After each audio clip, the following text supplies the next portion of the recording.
அமெரிக்க அதிபரை கொல்ல சதியா?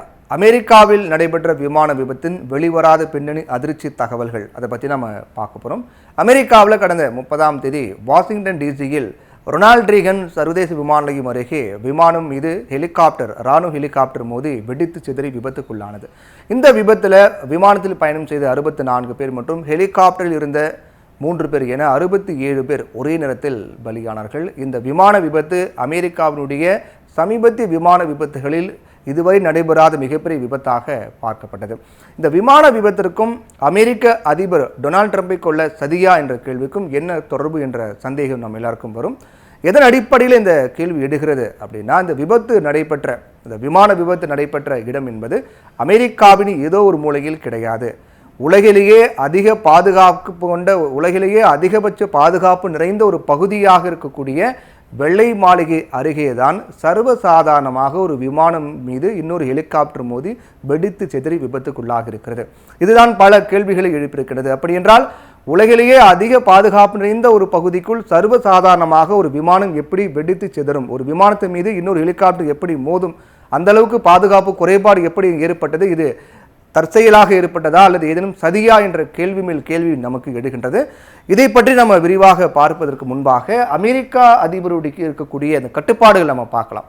பாதுகாப்பு கருதி அமெரிக்க அதிபருக்கு என்னென்ன கட்டுப்பாடு விதிக்கப்பட்டிருக்கு அப்படின்னு நம்ம பார்த்தோம்னா, அமெரிக்க அதிபர் கார் ஓட்டக்கூடாது. கார் அவர் ஓட்ட அனுமதி கிடையாது. பாதுகாப்பு கருதி சொந்தமாக செல்போன் அமெரிக்க அதிபர் வைத்திருக்கக்கூடாது. அதே போன்று பள்ளி கலை நிகழ்ச்சிகளில் பங்கேற்கக்கூடாது. அமெரிக்க அதிபராக இருக்கக்கூடியவர் சர்வசாதாரணமாக பள்ளி கலை நிகழ்ச்சிகளில் பங்கேற்கக்கூடாது. பாதுகாப்பு கருதி இந்த கட்டுப்பாடுகள் விதிக்கப்பட்டிருக்கிறது. மேலும் அமெரிக்க அதிபராக இருக்கக்கூடியவர் சமூக ஊடகங்களில் இருக்கக்கூடாது. வணிக விமானங்களில் பயணிக்கக்கூடாது. தன்னுடைய அறையின் ஜன்னல் கதவுகளை திறக்கக்கூடாது. எக்காரணத்தை கொண்டும் அமெரிக்க அதிபர் தான் இருக்கக்கூடிய அறையினுடைய ஜன்னல் கதவுகளை எப்போதும் திறக்கக்கூடாது. அதற்கான அனுமதி கிடையாது. இப்படி அதிக பாதுகாப்பு கட்டுப்பாடுகளாம் அமெரிக்க அதிபருக்கு விதிக்கப்பட்டிருக்கிறது. இதையெல்லாம் தாண்டிதான் அமெரிக்க அதிபருக்கான அச்சுறுத்தல் என்பது ஒருபுறம் இருந்து கொண்டேதான் வருகிறது என்பதுதான் நாம் பேச போகின்ற இந்த நிகழ்வுகள் நமக்கு காட்டுகின்றன. அமெரிக்க அதிபர் டொனால்ட் ட்ரம்பை பொறுத்த வரையில் சமீபத்தில் அந்த விமான விபத்து நடந்தது நீங்கள் பார்த்துருக்கலாம். இப்போ நம்ம அந்த விமான விபத்தின் காட்சிகளை பார்த்துட்டு இருக்கோம். வெள்ளை மாளிகைக்கு மிக அருகாமையில் நடைபெற்ற விமான விபத்தின் காட்சி தான் இது. கடந்த 30ஆம் தேதி நடைபெற்றது. அதாவது ரொனால்ட் ரீகன் இன்டர்நேஷனல் ஏர்போர்ட்டில் லேண்டாக தயாராக இருந்த ஃப்ளைட் மேலே இராணுவ ஹெலிகாப்டர் மோதி விபத்துக்குள்ளானது. அதில் கிட்டத்தட்ட 67 பேர் உயிரிழந்தாங்க. இந்த விமானம் விபத்து நடைபெற்ற இடத்தை பற்றி நம்ம மேப்பில் பார்த்தோம் அப்படின்னா, நாம் பார்த்துட்டு இருக்க இந்த இடம்தான் ரொனால்ட் ரீகன் இன்டர்நேஷனல் ஏர்போர்ட். இந்த விமான நிலையத்திற்கும் உலகத்திலேயே அதிக பாதுகாப்பு நிறைந்த பகுதியாக சொல்லப்படக்கூடிய ஒயிட் ஹவுஸ் என்று சொல்லக்கூடிய வெள்ளை மாளிகைக்கும் கிட்டத்தட்ட வெறும் 3.7 கிலோமீட்டர் தான். கிட்டத்தட்ட 4 கிலோமீட்டருக்குள்ளாக தான், மிக அருகாமையில் தான் அந்த விமான விபத்து இன்டர்நேஷனல் ஏர்போர்ட்டும் ஒயிட் ஹவுஸ் வெள்ளை மாளிகையும் இருக்கின்றது. இந்த பகுதியில் தான் அந்த விமான விபத்து ஏற்பட்டு இந்த ஆற்றில் தான் அந்த உடைந்த பாகங்கள் விழுந்து ஒட்டுமொத்த பேரும் பலியானார்கள். இந்த மேப்பில் நம்ம பார்த்துக்கிட்டு இருக்கோம். இந்த வெள்ளை மாளிகைக்கும் இந்த விமான நிலையத்துக்கும் இடைப்பட்ட தூரம் என்பது மிக மிக குறைவு. எதுக்காக இதை சொல்கிறோம் அப்படின்னா, இந்த வெள்ளை மாளிகையை சுற்றி இருக்கக்கூடிய கிட்டத்தட்ட 15 கிலோமீட்டர் தூரம் பாதுகாக்கப்பட்ட பகுதியாக அறிவிக்கப்பட்டிருக்கிறது. அந்த 15 கிலோமீட்டர் தூரத்திற்கு எந்தவித விமானங்களோ ஹெலிகாப்டர்களோ ட்ரோன்களோ பறக்க தடை விதிக்கப்பட்டிருக்கிறது. மிகவும் பாதுகாக்கப்பட்ட பகுதியாக கருதப்படக்கூடிய இடம்தான் இந்த வெள்ளை மாளிகை சுற்றிக்கூடிய 15 கிலோமீட்டர் இடம். இங்கே வரக்கூடிய இங்கே விமானம் வரும் அப்படின்னா அது ஒரே ஒரு விமானம் தான். இந்த ரொனால்ட் ரீகன் இன்டர்நேஷனல் ஏர்போர்ட்டுக்கு வரக்கூடிய விமானம் மட்டும்தான் இந்த பகுதிக்கு உள்ளே வரக்கூடிய அனுமதி உண்டு. இங்கிருந்து வெளியே செல்லவும் உள்ளே வரவும் இந்த ரொனால்ட் ரீகன் இன்டர்நேஷனல் ஏர்போர்ட்டுக்கு மட்டும், அங்கு வரக்கூடிய விமானங்களுக்கு மட்டும்தான் அனுமதி. மற்ற எந்த விமானங்களும் ஹெலிகாப்டரும் இந்த பகுதிக்கு வர அனுமதியே கிடையாது. அப்படிப்பட்ட அதிக பாதுகாப்பு நிறைந்த ஒரு பகுதியில் எப்படி சர்வசாதாரணமாக ஒரு விமான விபத்து ஏற்பட்டது தான் இப்போ நமக்கு பல கேள்விகளை எழுப்பியிருக்கின்றது. இப்போது அமெரிக்க அதிபரை எப்படி இவ்வளோ பாதுகாப்பு இருக்குது அப்படின்னு சொல்கிறீங்க, அமெரிக்க அதிபரை எப்படி சர்வசாதாரணமாக கொள்ள முடியும் அப்படிங்கிற கேள்வி நமக்கு எழலாம். இதுவரை நடந்த நிகழ்வுகளின் அடிப்படையில் தான் இந்த கேள்வி நமக்கு எழுகின்றது.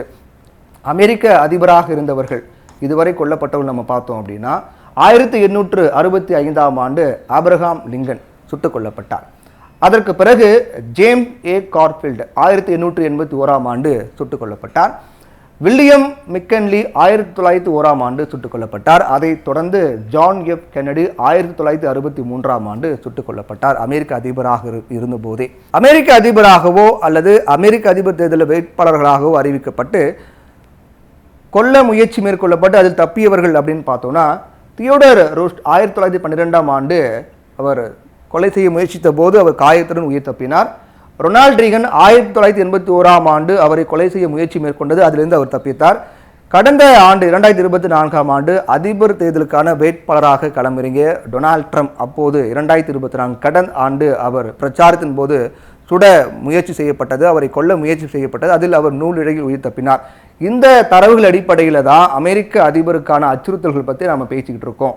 இப்போ கடந்த ஆண்டு பென்சில்வேனியாவில் நடைபெற்ற தேர்தல் பிரச்சாரத்தின் போது டொனால்ட் ட்ரம்ப் உரையாற்றிய போது அவர் மீது துப்பாக்கி சூடு நடத்தப்பட்டது. அந்த துப்பாக்கி குண்டுகள் அவருடைய காதை உரசியபடி சென்றது, நூல் இழையில் அவர் உயிர் தப்பினார். அதற்கு 2 மாதங்களுக்கு பிறகு, அந்த சம்பவம் நடைபெற்ற 2 மாதங்களுக்கு பிறகு அவருடைய ட்ரம்ப் இன்டர்நேஷனல் கோல்ஃப் கிளப்ல அவர் இருந்தபோது மறைந்திருந்த ஒருவர், அங்க இருக்கக்கூடிய மரங்களில் மறைந்திருந்த ஒருவர் அவரை நோக்கி துப்பாக்கியால் சுட முயன்றார். அப்போது பாதுகாவலர்களால் அவர் மீட்கப்பட்டார். 2 முறை அவர் மீதான தாக்குதலில் அவர் உயிர் தப்பித்திருக்கிறார். அப்படிப்பட்ட சூழ்நிலையில் தான் இந்த கேள்வி என்பது எழுகின்றது.